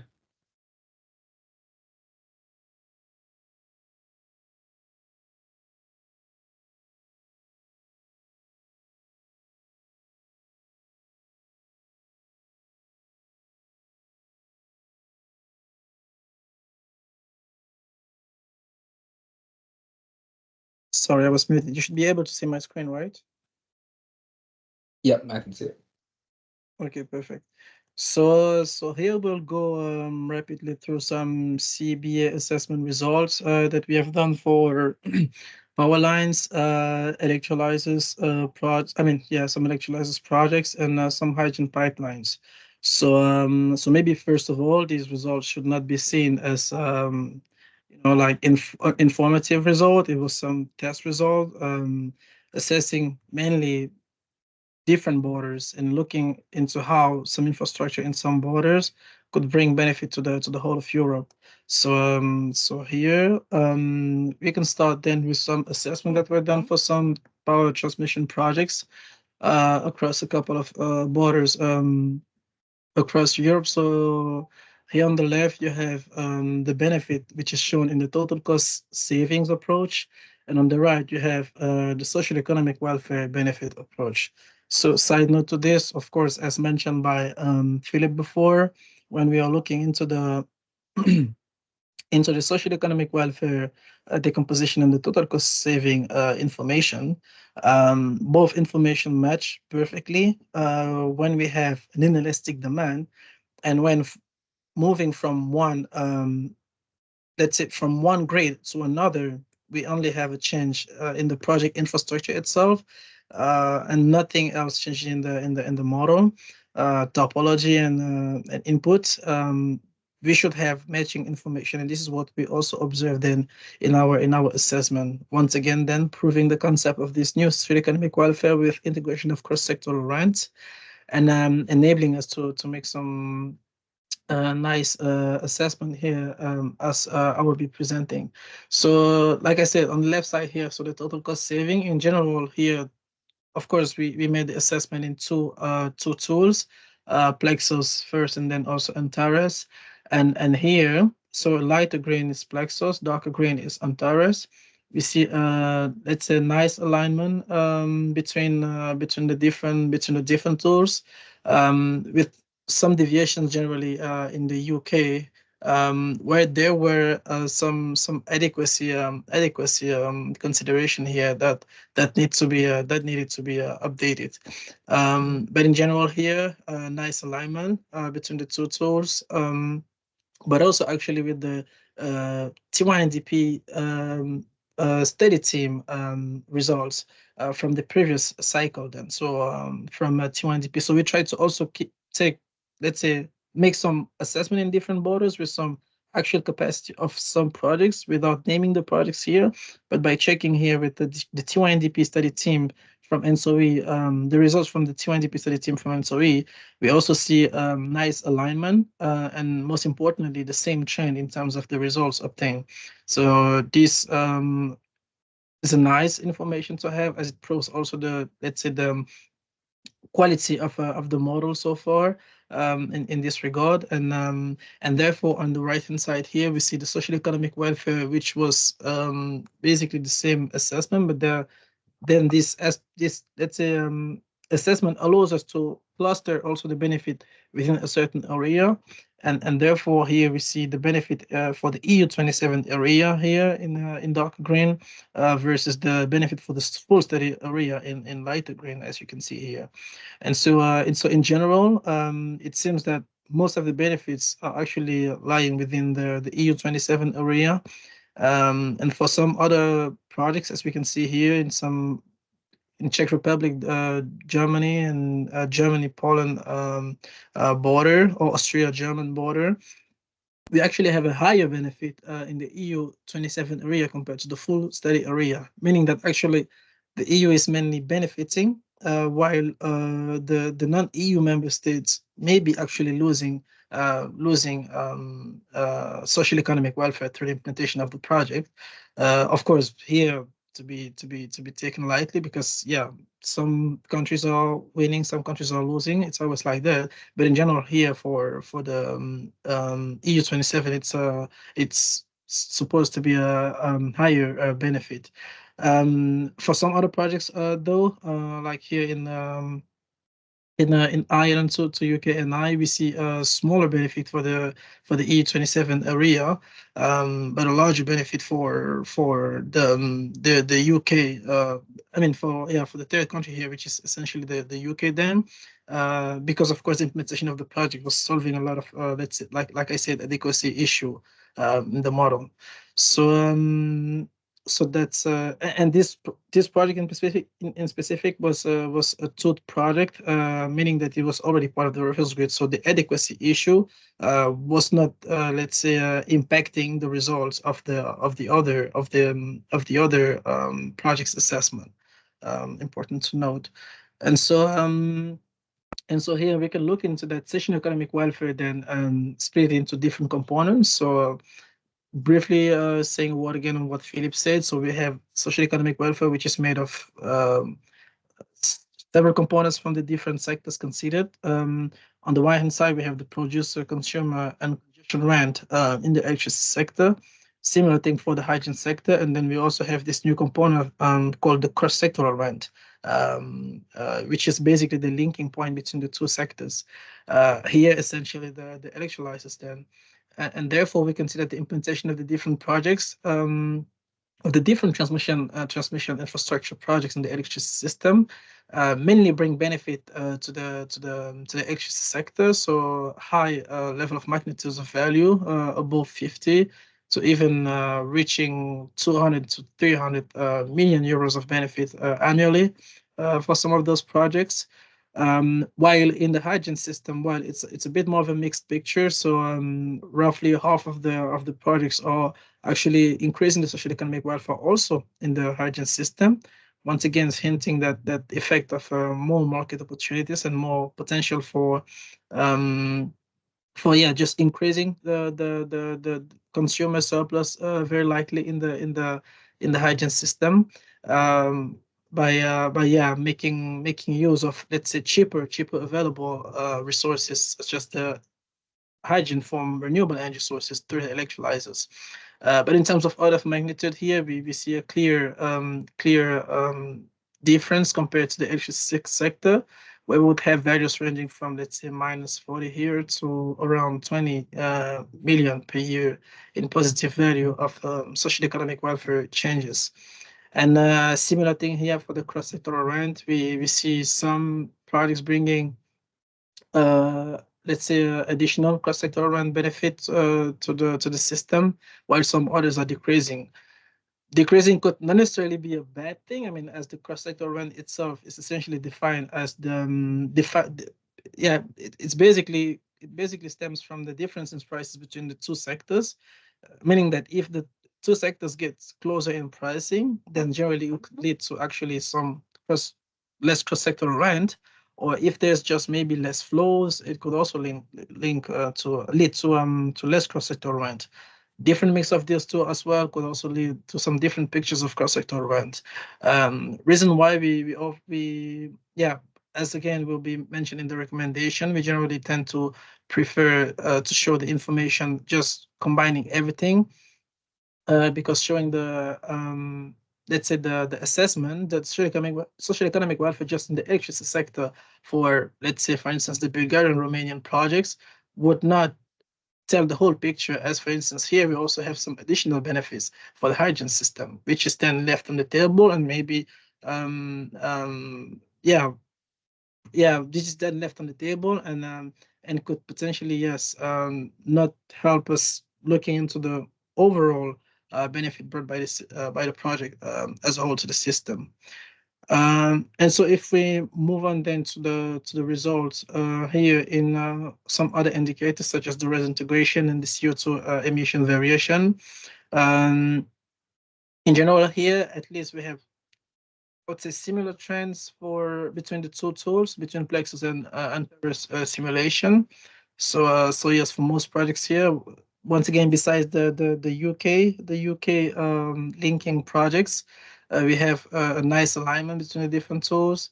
And in general, we actually have a much higher integration actually compared to what was observed by the T1DP study team's results. Which could of course hint to these increased market opportunities that the model is just making use of, and optimizing between the two sectors, which is of course highly positive insight for sustainability goals across Europe. And here in terms of CO2 emission, in general, quite nice alignment despite a couple of them. But in general, also we have, let's say, an alignment also with the T1DP study team averages. All in all, meaning, showing, let's say, the quality also on of the model in these aspects, at least, and that's what we had here. So for electrolyzer projects, in terms of total cost saving, on the left side, this is what we had in terms of results. Let's say a good alignment for between the two tools, Antares and Plexus here. Besides here for Finland and the United Kingdom. But in general, nice alignment, and also actually high values as well brought by the system, high values of total cost save brought by installation of electrolyzers capacity. We could also make an assessment looking into what if we compare actually the social economic welfare brought by electrolysis projects in the electricity system versus in the hydrogen system. And this is what we see here. In general, it's always positive actually in the hydrogen sector. It's always bringing a positive benefit, while in the power system, it can often lead to some social economic welfare reduction, or some social economic welfare increase. So no clear pattern here. It's really dependent on the location, the project, the capacity. But in general, from the model, this is the observation that we get here. But in general, like we said here, overall, generally positive benefit. Despite a couple of them, but generally positive benefit brought by the electrolyzer project capacity. And in terms of now assessment here for the pipeline projects, so hydrogen pipeline projects between some borders as well. So here, in terms of let's say values, we can say that basically the benefits ranges between, let's say, 10 million to, let's say, maximum 50 million, which are quite low values compared to what we had seen in the previous assessment for the electricity transmission projects. One of the things that we have noticed was the very limited price structure in the supply sources, because of course the main supply sources here considered in the ILM model, in this version of the ILM model, were the steam methane reformers, which actually had the same marginal cost as the import from relevant countries to the European Union. And therefore, yes, this limit in the pricing structure, it was basically, yes, this SMR, these imports, or the electrolyzer, the agent through the electrolyzers from the electricity, and yeah, either curtailment. So this limit in the price structure would lead to, therefore, less opportunity often in the hydrogen system itself, and in general could also lead to less, let's say, less impact in the total cost saving due to the application, due to the implementation of a project between borders, basically, in general. This is, yeah, one of the improvements also that Dante will touch upon in the recommendation that we could think about. But yeah, in future improvement, this is definitely something that needs to be revised for more realistic also results in this end. And then, yeah, when we look into the social economic welfare decomposition, same thing as we had seen before. In general, quite good benefit for the EU27 area, despite a couple of projects here. For instance, between here DK, Denmark and Germany here, but would have only half of the benefit going to the EU27. But in general, and also of course this projects here, Poland and Germany, which actually brings negative social economic welfare benefits to the EU27, despite the fact that, of course, to the optimization will generally have a positive benefit in general for the overall area. For the EU27, it leads actually to a negative benefit, but yeah, in general here for most projects, quite nice. I mean, yeah, the benefit of the full area is generally quite close to the actual benefit of the EU27 area. And here, if I move to the next slide, then this is this cross-border price differences that we were mentioning about. So in general, we see that, yeah, basically for all these other borders, I will not start naming them, but we see that cross-border price difference is basically zero. And just for a couple of them, we have some price differences, which therefore leads to some market opportunities when installing, let's say, pipeline projects across these borders. So this is, yeah, definitely one of the improvements to be considered also in the future, in this regard, for more realistic, let's say, appraisal of the benefit of pipeline projects in the hydrogen system. And yeah, same thing, we could look into the social economic welfare decomposition sector, the hydrogen sector, and the cross-sector rent to try to see a little bit the trends here. And in general, yeah, as we say, like for instance, we could look into this first project. We could see that, for instance, actually it is a pipeline project, but bringing a negative benefit to the hydrogen sector. Of course, there will be this impact of price structure that I just mentioned before, but then it's actually bringing a super high benefit in terms of cross-sectoral rent. Let's say 30 million compared to -10 here for the hydrogen sector itself, and it's also bringing some benefits to the electricity system. So if we were to assess this same hydrogen pipeline project by just looking into the social economic welfare in the hydrogen system, we are actually losing all these other benefits that it is bringing to the overall system. And once again, this negative value could be a combination of many things. Could be it is defined by three main components: the consumer rent, the congestion rent, in the hydrogen sector, and also the consumer producer rent and congestion rent. Therefore, yeah, different shift in these different rents could lead to different results.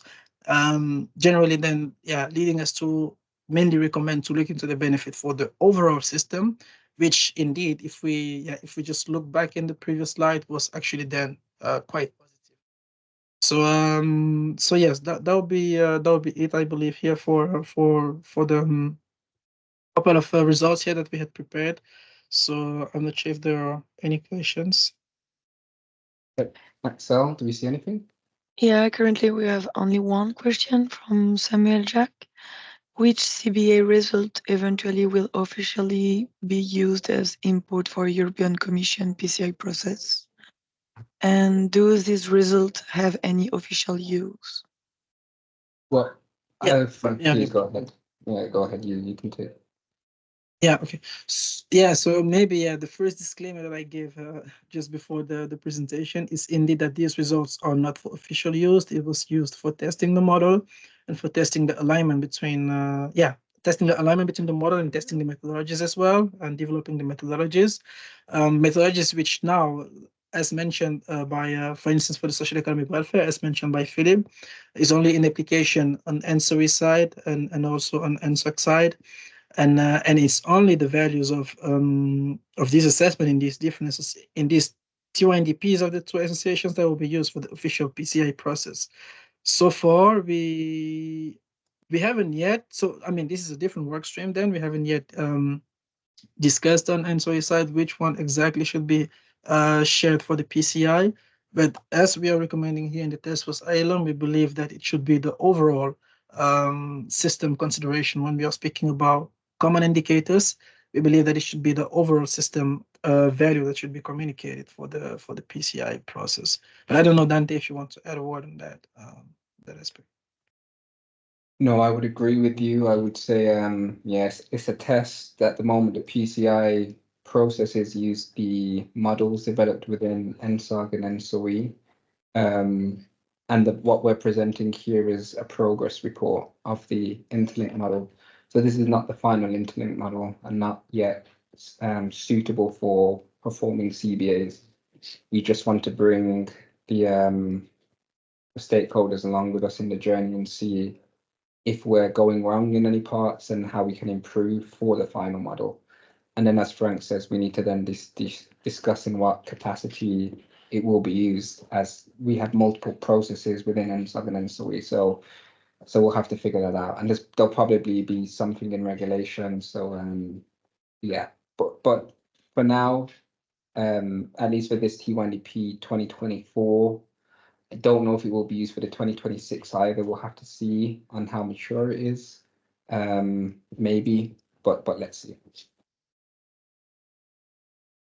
Okay, and I don't believe there's any more questions. Axel, is that correct? Yeah, correct. Okay.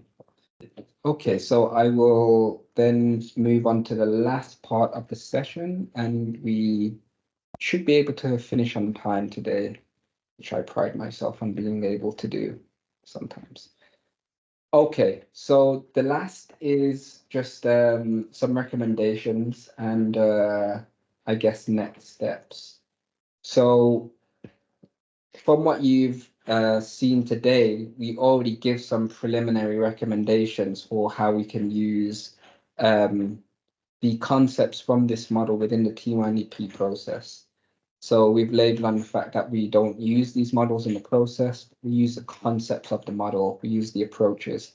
And some of these recommendations can also be used. So first is the SU approach. So the SU decomposition method, we think that should be used, not because we want to split benefits by sector, but it's also beneficial to split benefits by country. So that's how we see things like the EU27 split versus the rest of Europe. And you could add UK into that. You could add Switzerland, Norway, however you want to slice it. So SU decomposition makes the analysis of the results more dynamic and gives a richer pool of data. The second is the use of the model. So we would say that we say the final ILM is used for CBA project assessments for the TYNDP. So this would only run when the final is ready. Of course, it is not now. So that's a future recommendation. Consistency of the modeling. So we've discussed a little bit and we've had questions about how the model is used within the TYNDP process. Well, at the moment, it's not. But the way we would see the model is that it would be a central hub for the TYNDP processes in terms of models, interlinked models. So you have scenarios, and then typically ENTSO-G and ENTSO-E, we go and we create our own models. But actually what you would have is the scenario model, and then you would have the ILM model, and then the TYNDP models would either be built from the ILM, because there's always some specific things that need to be considered, especially as the hydrogen network is developing.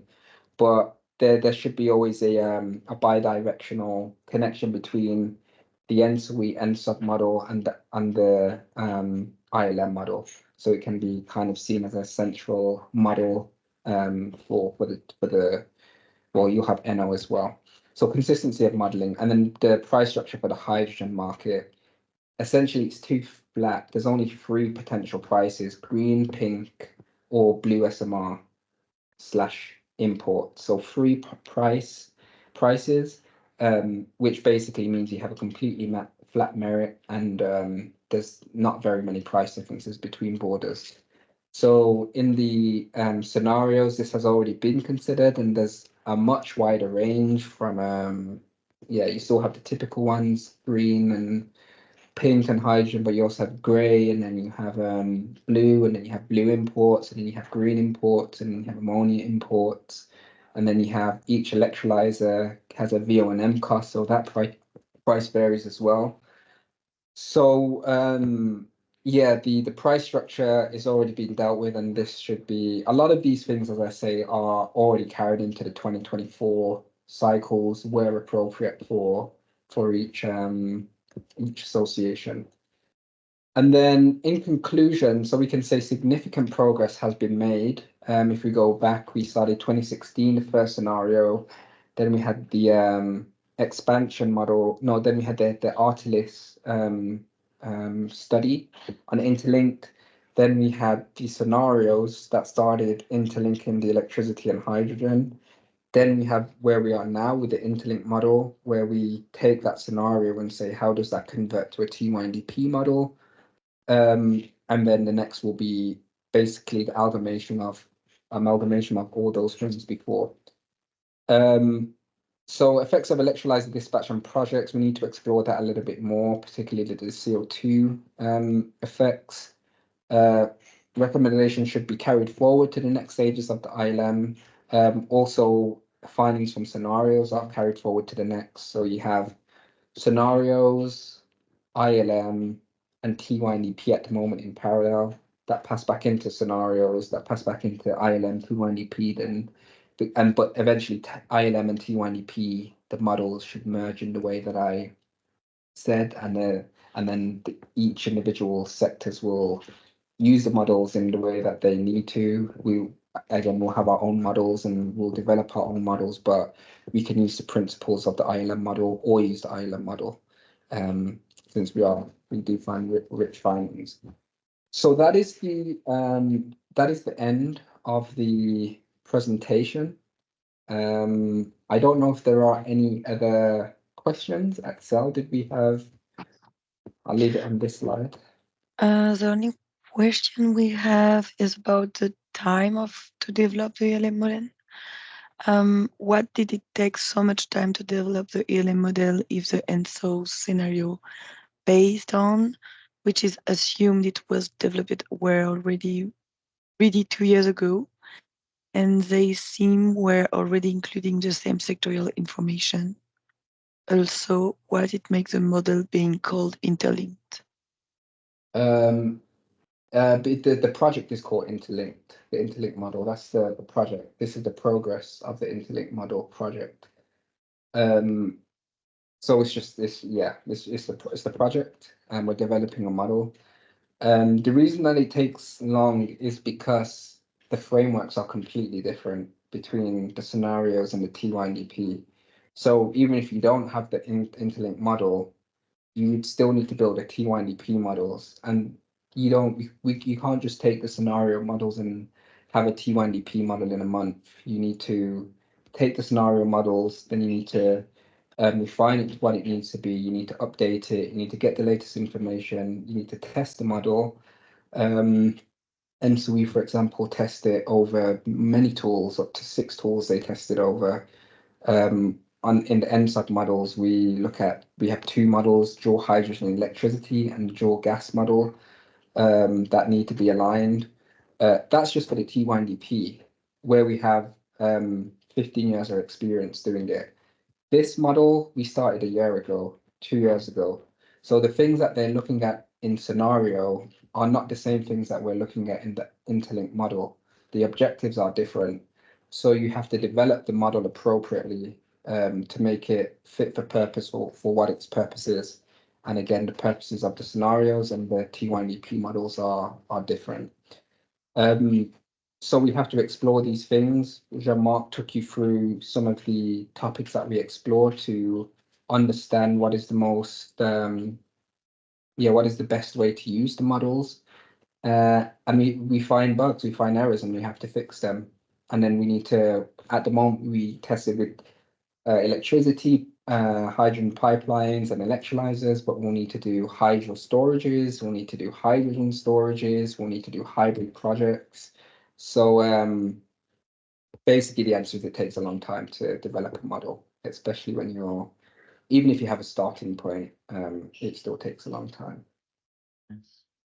It's the model we developed. You see the two additional nodes for hydrogen that we put in ILM. They didn't exist on the TST model, so we have to implement all these things. So it's a huge amount of data, lots of errors, possible errors that we can make. So there are lots of testing. So it was important work. Yeah, and you also have to look at converting, because typically the hydrogen systems run daily. But to interlink it, well, it needs to be dispatched hourly because electrolysis is hourly. So then you need to create the time series, and then you need to see are the storage behaviors working There's a lot of things, and I won't go through the full development process, but it's a very intensive process, and it's a lot of stuff that you have to look at to ensure that the models are robust and fit for purpose. Okay. We have an additional question about Megan Anderson.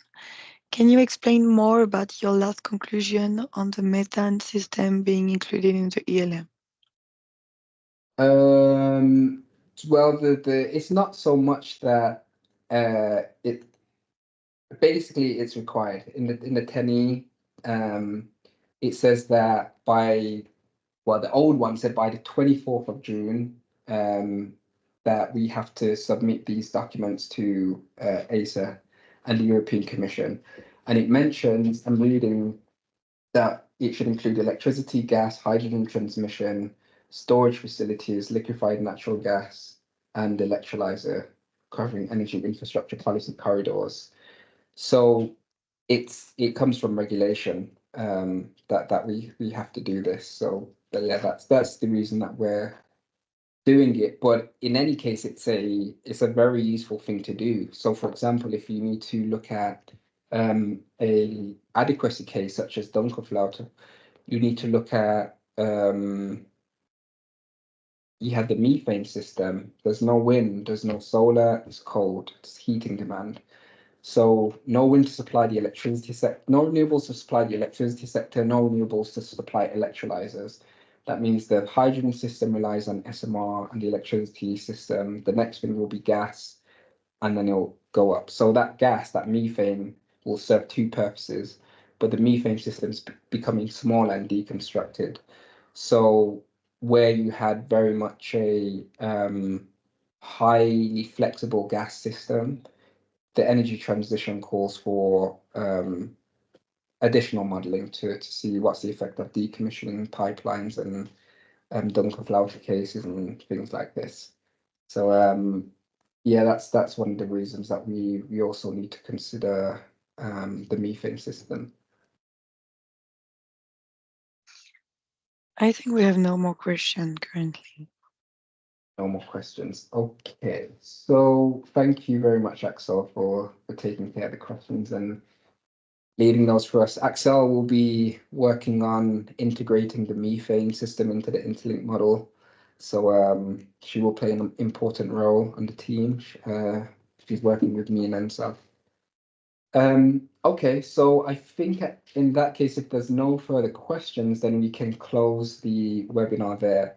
So thanks everyone for joining the session. Thanks for the questions. We appreciate the questions. We appreciate answering them, and the ones that we can't answer, it gives us ability to think, opportunity to think, and build things into our methodology. The consultation is still open. So please, if you have comments based on what you see in the report, what we've presented, something doesn't make sense, please put it in the consultation responses. Maybe we've already seen it and we're working on it, or maybe it's something we haven't thought about and we should think about and we should implement it and we should put it in as part of the roadmap for the interlink model. So yeah, we appreciate all feedback. Again, thanks for your time. Thanks for hearing us out and listening to the work we've done.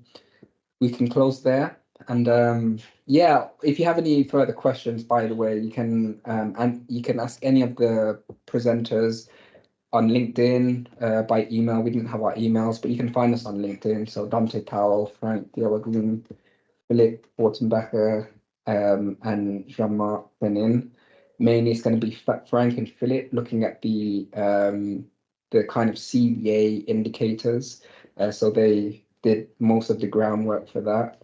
And for the modeling, that would be myself and Jean-Marc would be the go-to.